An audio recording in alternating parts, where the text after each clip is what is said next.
Shalom on a Sabbath day. Welcome to the Philadelphia Assemblies. Again, today is the 10th day of the 5th month of the year 5782 on the set apart calendar. And today is the 23rd day of July 2022 on the Gregorian calendar. And we're continuing our expository teaching of the reading of the Apocryphal books that were in the 1611 King James. And we're going to be now talking about SUSANNA. Now this is all kind of self-explanatory, and this is kind of introducing us to Daniel and we're, a little more background history on Daniel, which we don't see in the 66 books, okay, or the book of Daniel. So I'm just going to go ahead and jump into it because we got a couple more of these to do yet. There was a man living in Babylon whose name was Jehoiakim. Okay, we've all heard of Jehoiakim. And he took a wife named Susanna, the daughter of Hilkiah. Okay, Hilkiah, a very beautiful woman, and one who feared Yahuwah. Her parents were righteous and had taught their daughter according to the Torah of Moshe. Jehoiakim was very rich and had spacious gardens adjoining or next to his house. And the Yehudim used to come to him because he was the most honored of them all. Okay? Verse 5. In that year, two elders from the people were appointed as judges. Concerning them, Yahuwah had said, lawlessness came forth from Babylon. Now, notice what that statement. He said, because of these two men, he stated, lawless has come forth from Babylon. So, concerning Yahuwah had said, so this is thus said Yahuwah, iniquity came forth from Babylon from elders who were judges. Speaking of these two, who were supposed to govern the people righteously. I'm adding the word righteously there. Verse 6, these men were frequently at Jehoiakim's house, and all who had questions of the Torah came to them. Okay, a little different than the King James would word that. Okay. When the people left at noon, Susanna would go into her husband's garden to walk. Okay, the two elders used to see her every day, these two that Yahuwah had spoken of, going in and walking around, and they began to desire or lust after her.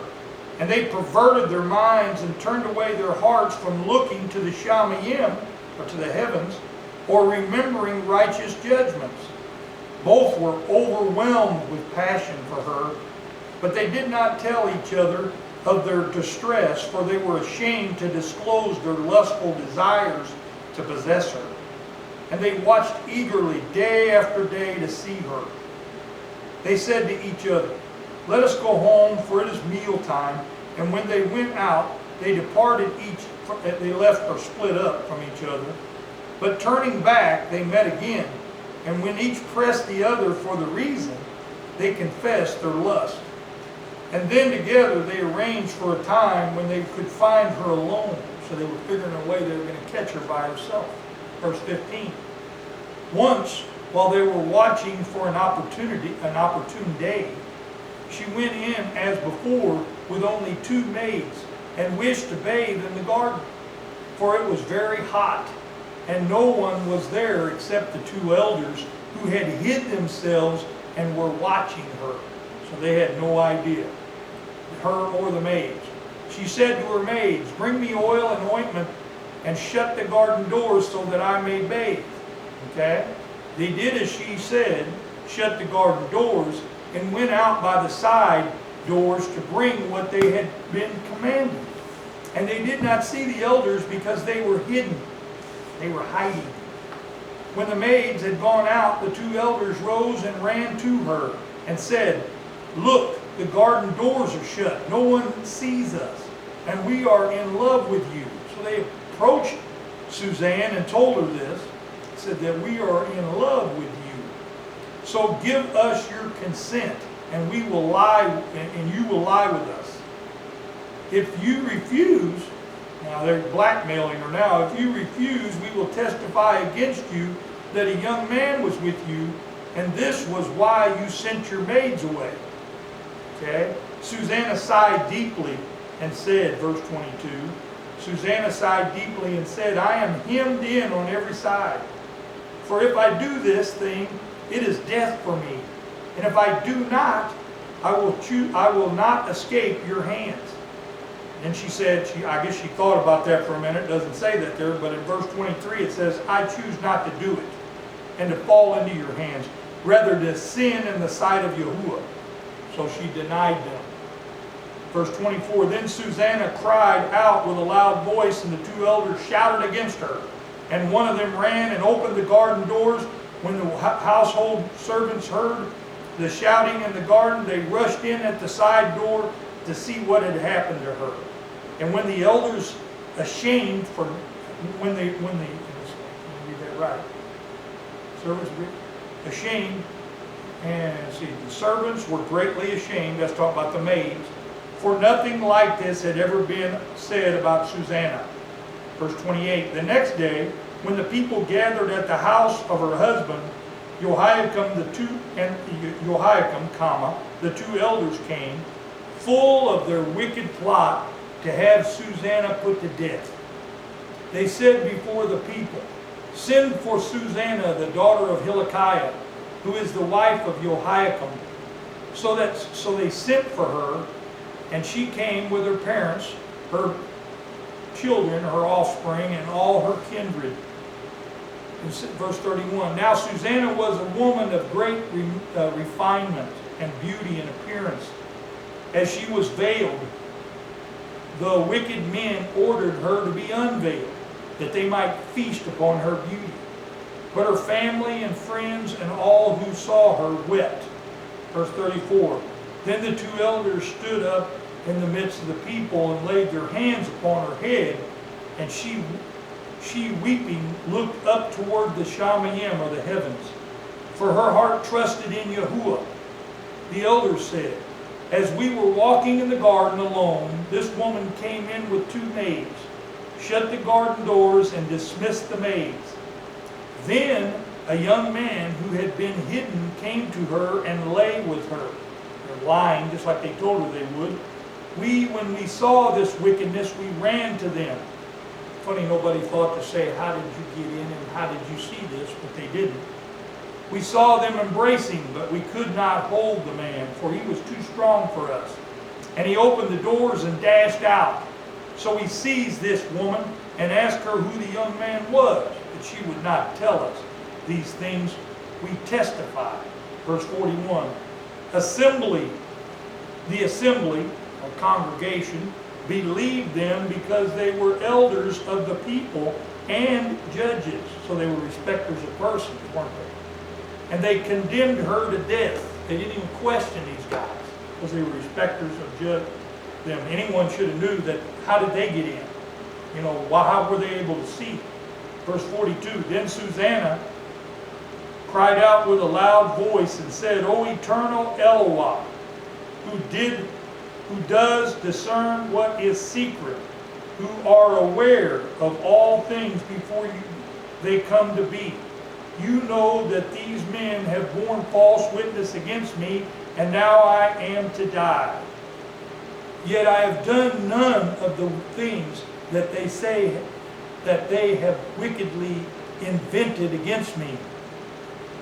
Then it says, Yahuwah heard her cry, and as she was being led away to be put to death, Elohim aroused the spirit, or obviously talking about the spirit of Elohim here, to go to the young lad named Daniel. And he cried with a loud voice, I am innocent of the blood of this woman. So he's a witness. Yahuwah put this in him through his spirit to say that about this innocent woman. Verse 47. Now listen, this is the first you really hear of Daniel and his deeds. 47. And all the people turned to him and said, What is this that you have said? Taking his stand in the midst of them, he said, this is Daniel, Are you such fools, you sons of Israel, or men of Israel? Have you condemned the daughter of Israel without examination or questioning? and without learning the facts? Return to the place of judgment, for these men have borne false witness against her. Okay? So, remember what we read earlier in Jeremiah's letter when he was warning them of those idols that were unable to judge and unable to deliver innocent people? See, this is how Yahuwah works, and that's what sets him apart from idols. Okay? Return to the place of judgment, for these men have false witness against her. Verse 50. Then all the people returned in haste, and the elders said to him, come sit among us and inform us of, for Elohim has given you that light. Okay, he's given you that light. Verse 51. And Daniel said to them, separate them far from each other, and I will examine them or question them, cross-examine. Verse 52. When they were separated from each other, he summoned one of them and said to him, you old relic of wicked days, your sins have now come home, which you have committed in the past, pronouncing unjust judgments and condemning the innocent and letting the guilty go free. Though Yahuwah said, do not put to death an innocent and righteous person. Now then, if you really saw her, tell me this, under what tree did you see them being intimate with each other? He answered, under a mastic tree. Okay? Notice his answer. Now you'll see why Daniel had them separated. Okay? And Daniel said, very well you have lied against your own head, for the Malach of Elohim has received the sentence from Yahuwah, and will immediately cut you in two. Verse 56. Then he put him aside and commanded them to bring the other. And he said to him, you offspring of Canaan and not of Yehudah, beauty has deceived you, and lust has perverted your heart. This is how you both have been dealing with the daughters of Israel, and they were intimate with you through fear. But a daughter of Yehudah, talking about Susanna, would not endure your wickedness, would not put up with it. Now then, tell me, under what tree did you catch them being intimate with each other? He answered, under an evergreen oak. So see, contradicting stories here. Daniel's got them right in front of all the people. And Daniel said to him, very well, you have also lied against your own head. For the angel or the Malach of Elohim is waiting with his sword to saw you in two, that he may destroy you both. Then all the assembly shouted loudly, and Barak Yahuwah who saves those who hope in him. And they rose against the two elders, for out of their own mouths Daniel had convicted them of bearing false witness. And they did to them as they had wickedly planned to do to their neighbor, acting in accordance with the Torah of Moses, or Moshe. They put them to death. Thus innocent blood was saved that day. So that's proof that Yahuwah is who he says he is. Verse 36. And Hilkiah and his wife praised Elohim for their daughter Susanna. And so did Jehoiakim her husband, and all her kindred, because nothing shameful was found in her. And from that day onward, Daniel had a great reputation among the people. So, very important to know Daniel's background, I would say.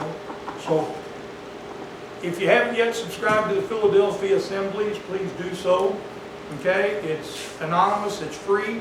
And if you like this video, give it a thumbs up on YouTube, share it to your Facebook channel, and hit that notification bell on the way out.